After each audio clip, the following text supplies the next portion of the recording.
Good morning students. BEd second year हमारा subject है सामान्य विज्ञान शिक्षा।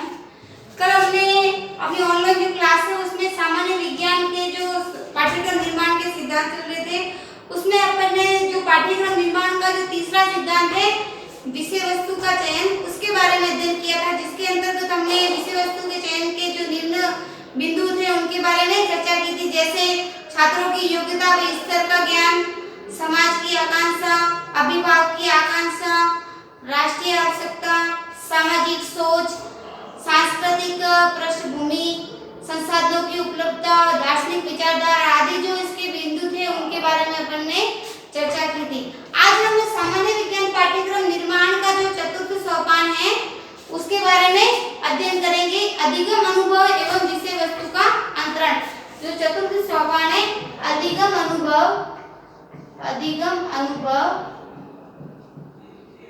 एवं विषय वस्तु का अंतरण। अधिगम अनुभव एवं विषय वस्तु का अंतरण अपना जो चतुर्थ सोपान है अधिगम अनुभव एवं विषय वस्तु का अंतरण। इसके बारे में आज की जो ऑनलाइन क्लास है उसमें अपन चर्चा करेंगे। सबसे पहले इसके अंतर्गत जो अधिगम अनुभव विषय वस्तु का अंतरण होता है क्या, इसके बारे में थोड़ी बहुत चर्चा करेंगे। तो इसके बारे में अपन पढ़ने से पहले कि जैसे कोई भी विषय होता है उसको दो पार्ट होते हैं, तो उसकी जो शिक्षण विधियां हैं, एक शिक्षण विधि को अपन दूसरे विषय के अंतर्गत भी सम्मिलित कर सकते हैं। जैसे नागरिक शास्त्र का शिक्षण शास्त्र पाठ्य वस्तु की जो शिक्षण अधिगम जो विधियां हैं उसको अपन भूगोल विषय में भी कर सकते हैं। तो इसका जो तात्पर्य होगा कि एक विषय का ज्ञान अपन दूसरे विषय प्राप्त ज्ञान दूसरे विषय के अंदर भी कर सकते हैं। ये होता है विषय वस्तु का अंतरण, यानी हम एक विषय का ज्ञान एक विषय से प्राप्त ज्ञान का अपन दूसरे विषय में कर सकेंगे। ये तभी कर सकेंगे जब उस विषय जो अपन विषय पढ़ा रहे हैं उसके बारे में उस विशेषज्ञ को संपूर्ण ज्ञान हो, और संपूर्ण ज्ञान प्राप्त तभी कर सकता है जब उसके संदर्भ में उसके पास में उस ज्ञान से रिलेटेड पाठ्य वस्तु पढ़ाई जाने वाली वस्तु हो, तभी उसको ग्रहण करके उस ज्ञान को या उस विधि को दूसरे शिक्षण विधि में दूसरे विषय में प्रयोग कर सकता है। तो इस कारण जो अधिगम का जो अंतरण है वो पाठ्यक्रम का विकास भी करता है, वो दूसरी ओर जो शिक्षण अधिगम प्रक्रिया है उसको सरल रूप भी प्रदान करता है।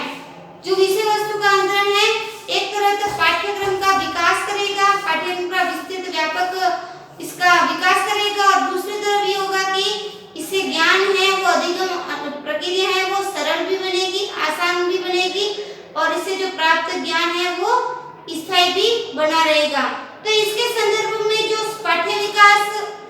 पाठ्यक्रम का जो विकास है इसके संदर्भ में जो अधिगम अनुभव विषय वस्तु का अंतरण है, इसके अंतर्गत जो अपन निम्न बिंदु पढ़ेंगे उसका विवरण इस प्रकार है। सबसे पहले शैक्षिक उद्देश्यों का अंतरण। शैक्षिक उद्देश्यों का अंतरण।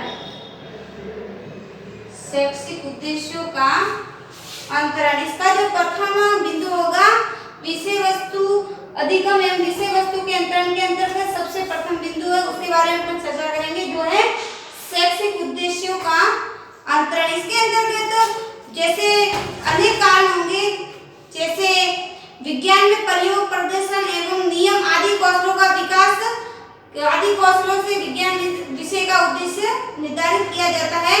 इन उद्देश्यों को अपन इतिहास शिक्षण, नागरिक शास्त्र शिक्षण आदि में भी कर सकते हैं। इस प्रकार जब इतिहास, नागरिक शास्त्र एवं विज्ञान में दक्षता संबंधी उद्देश्यों का वर्णन जो पाठ्यक्रम है उसके पाठ्यक्रम के अंदर किया जाएगा, तो इनके अंतर्गत जो कौशल होंगे, प्रदर्शन कौशल, प्रयोग कौशल, उनका बालक का स्वतः विकास होगा। एक कौशल का वो दूसरे शिक्षण विधि में प्रयोग कर सकता है। तो शैक्षिक उद्देश्य का अंतरण भी पाठ्य वस्तु का विकास, शैक्षिक उद्देश्य का अंतरण पाठ्य वस्तु के विकास को निर्धारित करता है।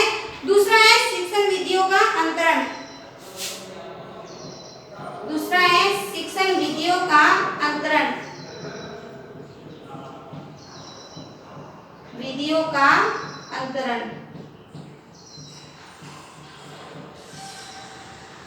इसका जो अपना दूसरा टॉपिक है शिक्षण विधियों का अंतरण, जैसे योजना विधि एवं समस्या विधि का प्रयोग विज्ञान, अर्थशास्त्र एवं नागरिक शास्त्र आदि विषयों में अपन अनिवार्य रूप से करते हैं। इस प्रकार शिक्षण विधियों के अंतर जो एक विधि की जो योजना विधि जैसे प्रयोजन विधि, इस विधियों का अपन अर्थशास्त्र, नागरिक शास्त्र, इतिहास में भी कर सकते हैं। तो एक विधि का प्रयोग अपन दूसरे विधि के साथ भी इसका सहसंबंध स्थापित कर सकते हैं तथा अधिगम प्रक्रिया को प्रभावशाली रूप भी प्रदान कर सकते हैं। ये भी जो पाठ्यक्रम निर्माण का जो है उसके अंतर्गत ये सहायक होगा।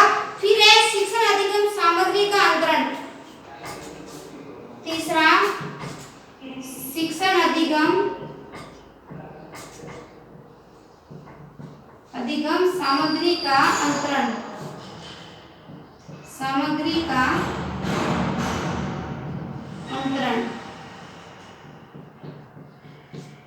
शिक्षण अधिगम सामग्री का अंतरण, जैसे चार्ट का प्रयोग, ये जो शिक्षण अधिगम सामग्री है ये अपने को पाठ्यक्रम में दिशा निर्देशन करते हैं। कैसे करते हैं? जैसे चार्ट का प्रयोग अपन नागरिक शास्त्र में भी कर सकते हैं, व इसका प्रयोग विज्ञान व गणित में भी किया जाता है। इस प्रकार जब विज्ञान, गणित एवं नागरिक शास्त्र का पाठ्यक्रम निर्मित किया जाएगा तो चार्ट को शिक्षण अधिगम जो सामग्री के हैं उसके रूप में तीनों विषयों के अंतर्गत सम्मिलित किया जाएगा। इस प्रकार विभिन्न प्रकार की जो शिक्षण अधिगम सामग्री का अंतरण पाठ्यक्रम को व्यापक बनाने का प्रयास करता है। फिर है चतुर्थ मानसिक विकास। मानसिक विकास,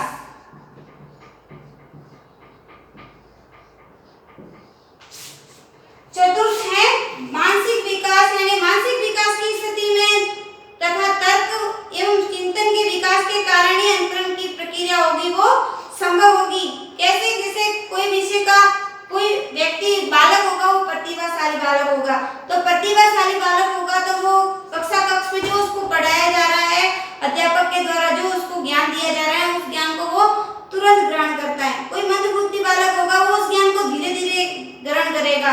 तो जो प्रतिभाशाली बालक होगा वो उस ज्ञान को तुरंत ग्रहण करेगा, तो उस ज्ञान को वो अपनी तर्क व वितर्क शक्ति के आधार पर उस ज्ञान का दूसरे विषय में भी प्रयोग कर सकता है, दूसरे विशेष साधनों के अंदर भी उसका उपयोग कर सकता है। तो ये अंतरण प्रक्रिया तभी संभव होगी जब उसका जो मानसिक विकास होगा, उसके मस्तिष्क में तर्क वितर्क शक्ति का विकास होगा।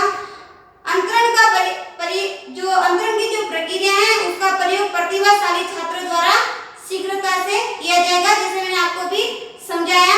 छात्रों के मानसिक विकास की स्थिति में भी अंतरण प्रक्रिया संभव होती है। मानसिक स्तर जैसा होगा उसके अनुसार वो अंतरण की प्रक्रिया को अपनाएगा।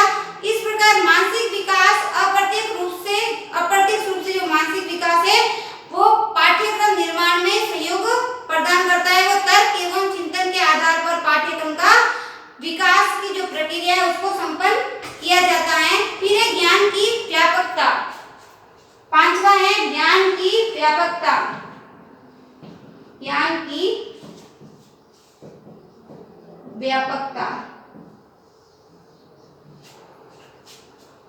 ज्ञान की व्यापकता के अंतर्गत जैसे शिक्षक होगा, कोई भी शिक्षक जिस विषय को पढ़ा रहा है उस विषय के बारे में उसको उस विषय के समग्र जो सिद्धांत है, समग्र जो उसकी सूचियां है उसके बारे में संपूर्ण ज्ञान आवश्यक होगा।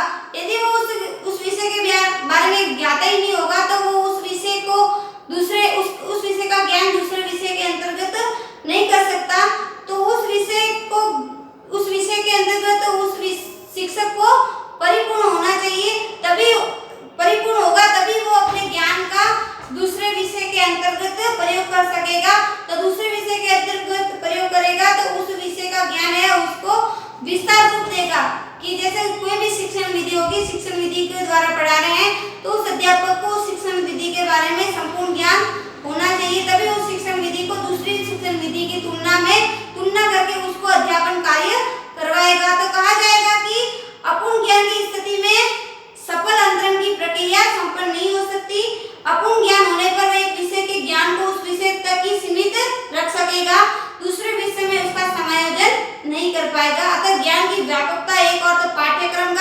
विकास संभव बनाती हैं और दूसरी ओर शिक्षकों के ज्ञान के क्षेत्र को भी विकसित करती है।